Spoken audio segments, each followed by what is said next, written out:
பிரியமானவர்களே, ஆண்டவராகிய இயேசு கிறிஸ்துவின் நாமத்தினாலே உங்களை வாழ்த்துகிறேன். இந்த நாளிலும் நம்முடைய தியானத்திற்காக சங்கீதங்களின் புஸ்தகம் 18ஆம் சங்கீதம் 31வது வசனத்தை நான் வாசிக்கிறேன். கர்த்தரை அல்லாமல் தேவன் யார்? நம்முடைய தேவனை அன்றி கன்மலையும் யார்?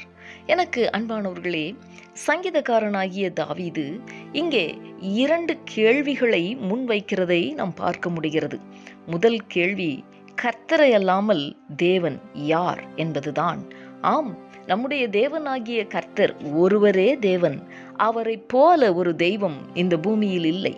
மேலே வானத்திலும் கீழே பூமியிலும் இந்த தேவனுக்கு ஒப்பான நிகரான ஒரு தெய்வமும் இல்லை.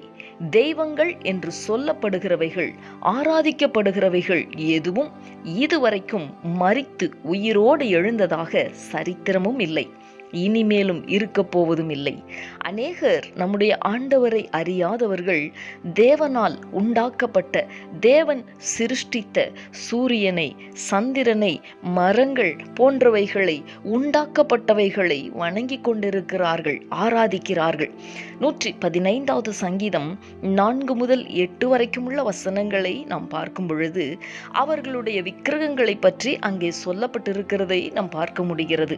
எனக்கு அன்பானவர்களே, மரணத்தை ஜெயித்து சதா காலமும் உயிரோடு இருக்கிற ஆண்டவரை ஆராதிக்கிற நாம் பாக்கியவான்கள் அல்லவா?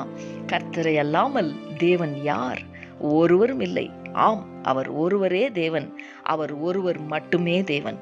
நாம் ஜெபிக்கலாமா? எங்களை நேசிக்கிற எங்கள் அன்பின் பரலோக தகப்பனே, ஆசீர்வாதமான இந்த நாளுக்காக உமக்கு நாங்கள் நன்றி செலுத்துகிறோம்.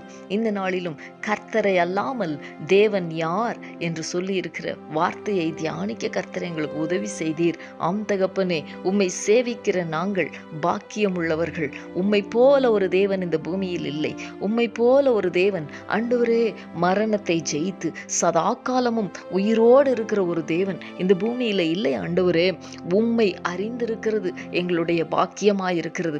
எங்களை நீர் தெரிந்து கொண்டு உம்முடைய பிள்ளைகளாக உம்மை சேவிக்கும்படி நீர் எங்களை வைத்திருக்கிற அந்த அன்புக்காக உம்மை நாங்கள் நன்றியோடு கூட ஸ்தோத்தரிக்கிறோம். ஆண்டவரே, உம்மையல்லாமல் ஒரு தேவன் இல்லை. அதற்காக உமக்கு ஸ்தோத்திரம் தகப்பனே. இன்னும் இந்த அன்பை அறியாதவர்கள் உம்மண்டை கடந்து வருகிறதற்கு ஏதுவாக எங்களுடைய வாழ்க்கையின் மூலமாக நாங்கள் உம்மை வெளிப்படுத்தி வாழ கர்த்தர் எங்களுக்கு கிருபை தாரும், பலன் தாரும். நீர் அப்படி செய்ய போகிறதற்காக உமக்கு ஸ்தோத்திரம். இயேசு கிறிஸ்துவின் நாமத்தில் வேண்டிக் கொள்ளுகிறேன் நல்ல பிதாவே. ஆமேன், ஆமேன்.